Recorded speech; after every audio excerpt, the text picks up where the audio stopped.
I'm just gonna go over BFL 49 and BFL 50.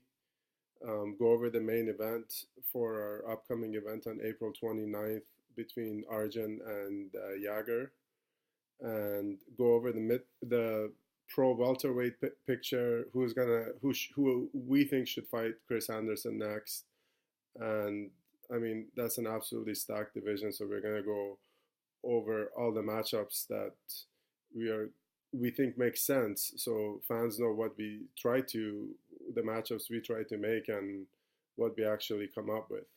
We're gonna go over the middleweight picture, pro middleweight picture, and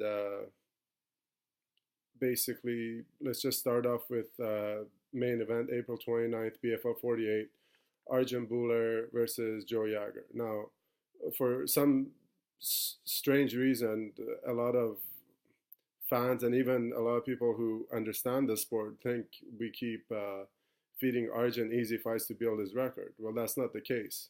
If you look at this guy's opponents, he's had his most competitive fights in Battlefield. If anything, the two matchups that I think made no sense are the two that he took in Hard Knocks after, his last fight after he beat a 5-2 guy in Battlefield.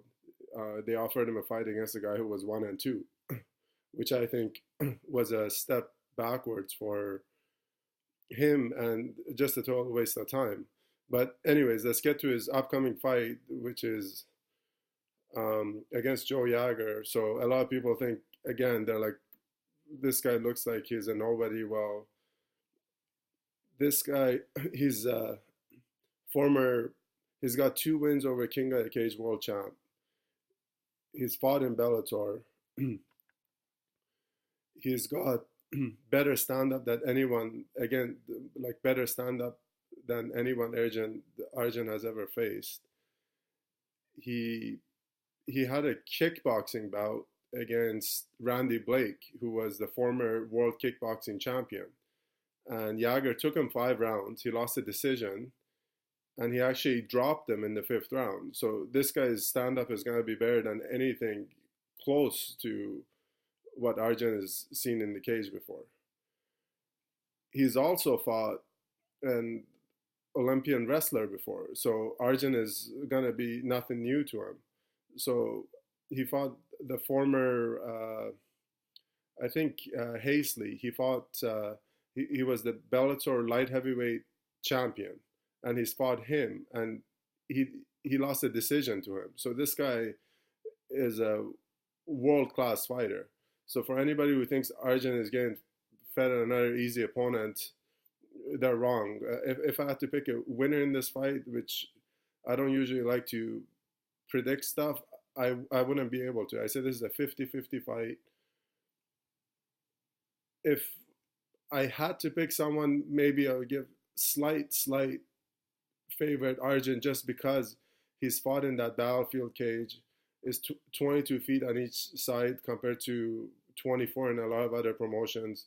So he's used to that cage that's a little bit smaller. It makes it easier for him to close the distance. Um, just because of that factor and that it's at home and he's got a huge following here, he might have a slight edge. So this is a 50-50 fight. So anybody who thinks it's a mismatch for Arjun, they're mistaken. Now let's get to the pro welterweight picture. We got Chris Anderson, and everybody just wants to fight this guy. So let's just start off with some of just an answer here in public to all the coaches and their camps that want to fight Anderson and why they're not getting that fight. Let's start off with Ash. So he's lost 2 in a row. He shouldn't be fighting Chris Anderson. So they call his camp calls to go, we want to fight Chris Anderson, and we say no, and they get all pissed off. Well, it makes no sense. David Perron is coming off a loss. Of course, he also wants to get revenge against Chris Anderson, so he wants to fight him. So here's a fight that does make sense. Ash should fight David Perron at 170. These guys are both coming off losses. It's a grudge match. They fought before as amateurs on the island in the Tough Man show. So that's a good fight. That's the fight we're going to try to make. That's the fight fans probably want to see. It makes a lot more sense than Ash versus Chris Anderson or David Perron versus Chris Anderson. That fight, just neither one of those two fights makes sense right now. The fight that makes sense is Ash versus David Perron. So we're going to try to make that fight. Who knows if we can or not. Next is, let's get to Zach Conn. So he comes in, he beats Curtis Harriott, who was the number 1 ranked guy. But Zach Conn was a 5-6 fighter. Now he's a 6-6 fighter. Sure, he beat the number 1 contender.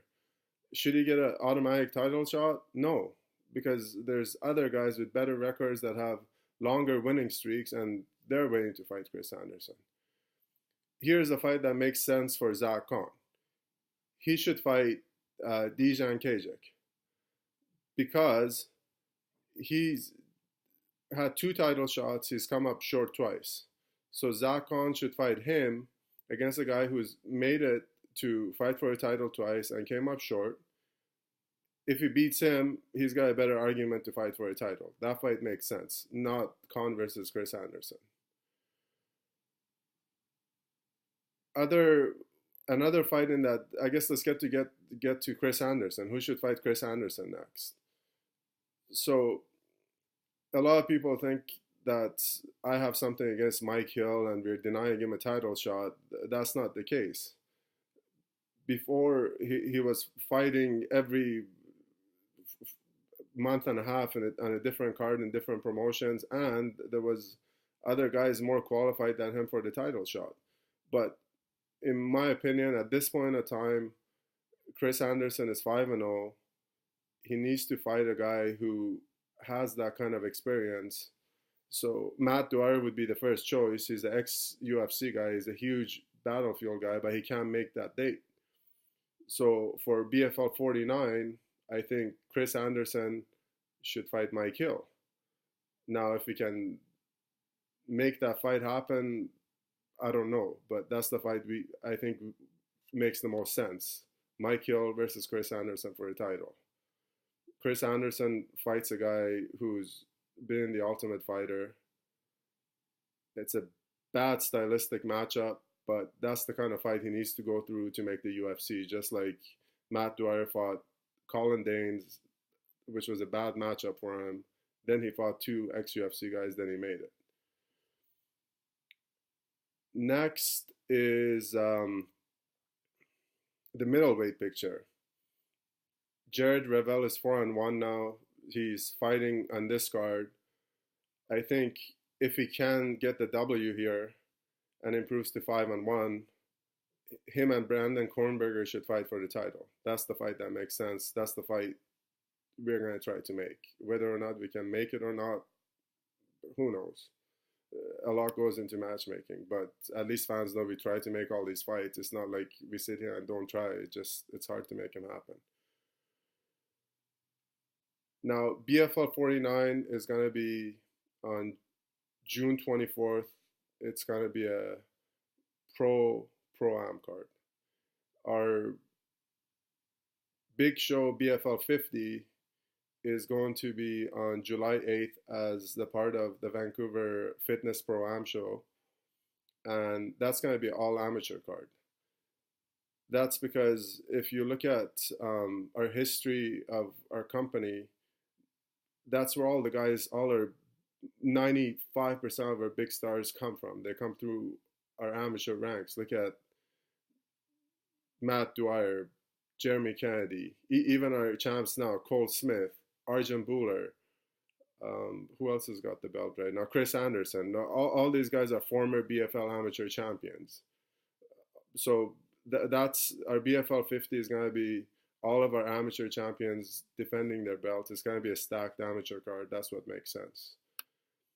I guess we've gone over everything I really wanted to go over, and that's it.